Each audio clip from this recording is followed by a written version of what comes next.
So, Fran, how did you get into the media? How did I get into the media? Well, I've always been as nosy as anything, and I decided fairly early on that I wanted in life that I wanted to be a journalist. And I started off in news because that was the pattern that you went into. I did a postgraduate course after my degree in broadcast journalism, and I started off working in news and current affairs. But I grew up in a sports-mad family. I've got 3 sports-mad brothers, so it was a case of if you can't beat them, join them. So I was very, very lucky in the fact I was working in news and current affairs for BBC Wales at the time, working on Wales Today, their news programme, and there was just a sort of a bit of a message put out that they wanted to try and develop some female sports journalists, and I just sort of said, yeah, can I do it please, put my hand up. So started doing some sports news bulletins on the radio for them, and then just developed from there really. And now, they're still employing me. BBC, ITV, Premier League, I can't quite believe it, they still are. Yeah, when I was very young, quite bizarrely, I wanted to be a Musketeer. Because I loved the 3 Musketeers when I was a kid growing up. But I knew very early on that I wanted to be a journalist. So from when I was about 13 or 14, I started editing the school magazine and got involved with writing lots of different articles, and was a bit cheeky and was, writing to people saying, can I come and do a little interview with you and things like that, and people were very good and said yes. And then in terms of sports, I it was a very sporty family and a sporty school I went to, so I played lacrosse as a schoolgirl and sort of managed to get to sort of junior Welsh level with that, so I really enjoyed doing that as well. But I knew I was never going to be good enough to earn a living playing, so I've earned a living talking about it, which is great. Nice. So what does your current job involve then? Right, well, I've been freelance for quite some time.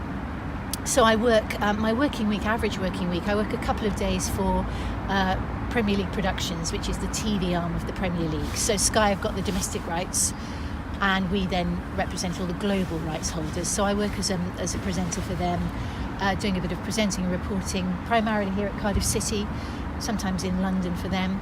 I work sometimes doing radio for Radio Wales, presenting a programme for them.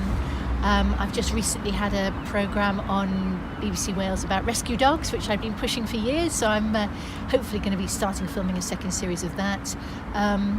Lots of different bits and pieces. No working week is really ever the same, apart from the 2 days for the Premier League.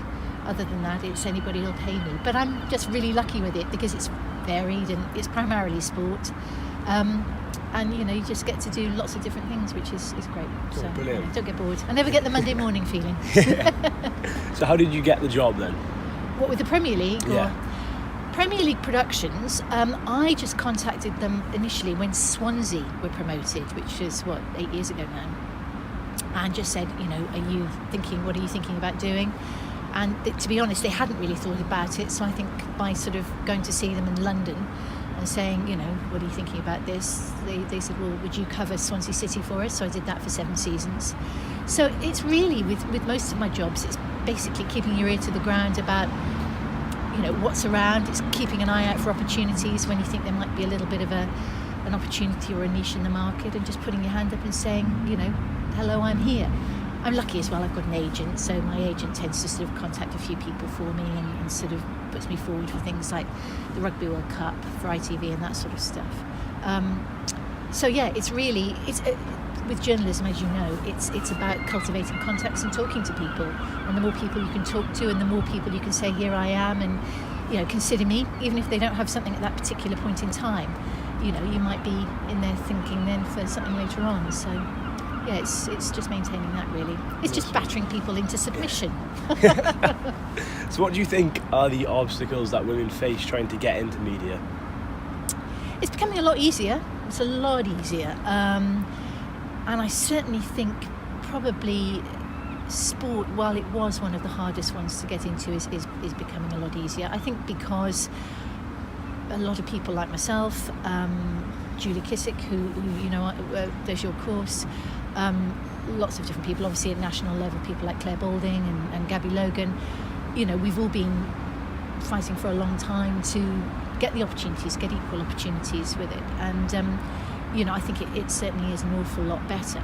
You have to, as a woman, still be, and it's true now, you still have to be that little bit more organised, that little bit more well-researched. because you are under scrutiny. Nobody should be doing this job just because they're a token woman, that they're there because you need to try and say, well, look, we've got a balance on screen or whatever. You should be there because you deserve to be there. And if you deserve to be there, you need to have worked hard to be there and make sure that you're well organised and everything. And I do still think it's a little bit tougher on that score for women than it is for men. But it's a lot easier. And I have to say, speak as you find, it's all been great for me. I've worked really hard, but I have been given some brilliant opportunities. And I think the world of sport and sports media has really woken up to the fact that not only do you need to be representing all the population, not just the male side, you need to, there's a lot of females who love sport as well. But they've also woken up to the fact that actually sometimes having a balance of voices, you bring different things to the equation, different strengths, and actually makes the product that much better.